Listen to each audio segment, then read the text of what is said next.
हां काय नाही, जे हजार आहेत त्यांना द्यायला लागेल ना. सरनाईक, हां बोला. धन्यवाद सभापती महोदया. पुरवणी मागण्यावरील चर्चा करत असताना आतापर्यंत झालेल्या पुरवणी मागण्यावरही प्रकाश टाकणे गरजेचे आहे.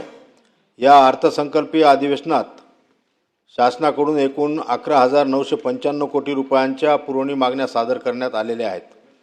तर आतापर्यंत या वर्षातील एकूण पुरवणी मागण्या 1,44,790 कोटी रुपयाच्या सादर करण्यात आलेल्या आहेत. आपल्या राज्याचा अर्थसंकल्प हा अंदाजे 7 लाख कोटीचा असेल व अर्थसंकल्पाच्या 15%च्या तुलनेत पुरवणी मागण्या असाव्यात असा एक संकेत आहे. मात्र यावर्षी या प्रमाणात निकषापेक्षा पुरवणी मागण्या अधिक झालेल्या आहेत. कुठेतरी शासनाला या संदर्भात खबरदारी घेण्याची आवश्यकता आहे असं मला वाटते.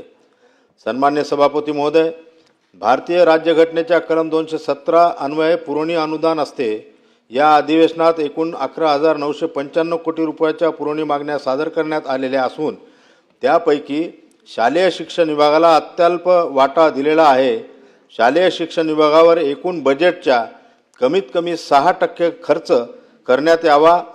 त्यामध्ये प्रलंबित देयके असतील, विना अनुदानित व अंशतः अनुदानित कर्मचाऱ्यांचे वेतन यावर अवलंबून तरतूद करण्यात आलेली असून वेतन नियमित होत नाही, त्यासाठी प्रयत्न करणे. मी या चर्चेद्वारे विनंती करतो की त्रुटीपूर्तता केलेल्या शाळांना त्यांच्या हक्काचा टप्पा मिळण्यासाठी तरतूद करण्यात यावी. त्याचप्रमाणे या शाळांमध्ये, खाजगी शाळांमध्ये CCTV कॅमेरा लावणं अनिवार्य केलेलं आहे, ते बसवण्याची तरतूद देखील या पुरवणी यादीमध्ये करण्यात यावी.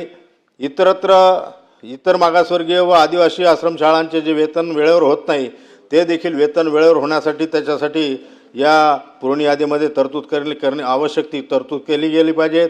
शाळांचे वेतनोत्तर अनुदान जे आहे ते 7व्या वेतन आयोगाप्रमाणे देण्यात आले पाहिजेत.